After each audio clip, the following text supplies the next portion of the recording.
তারুণ্যের উৎসব 2025-এ নারায়ণগঞ্জ কলেজের উদ্যোগে আজকে তৃতীয় দিন। আমাদের 3 দিনের যেই মেলা ছিল সেই মেলার আজকে সমাপ্তি ঘটবে।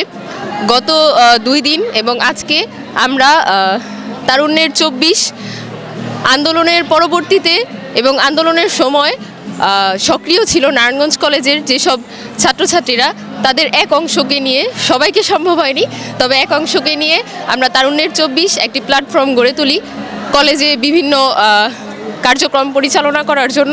আমরা ছাত্ররা চাই জ্ঞানের বিকাশ ঘটুক, আমরা যেন নিজেদেরকে সমৃদ্ধির পথে নিয়ে যেতে পারি এবং দেশ ও জাতির জন্য কাজ করতে পারি। আজকে তারুণ্যের 24 নারায়ণগঞ্জ কলেজের আমি একজন সংগঠক, আমি আবিদ রহমান। তো আমি ধন্যবাদ জানাই সংহতি প্রকাশনীকে যে তারা আমাদের স্বল্প সময়ের মধ্যে এতগুলো বই ম্যানেজ করে দিয়েছে। তো আমরা চেয়েছিলাম যে নতুন কিছু আনি স্টলে, কারণ হলো যে এটা যেহেতু একটা কলেজ, তো কলেজে যদি আমরা বই আনতে পারি তাহলে আমরা মনে করি যে শিক্ষার্থীদের মাঝে আমরা কিছুটা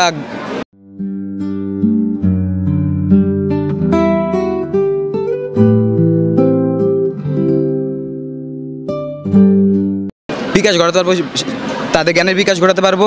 এজন্য আমরা বই এনেছিলাম। আর এখানে দেখতে পারবেন যে বেশিরভাগ বই হলো ইতিহাস, রাজনীতি নিয়ে।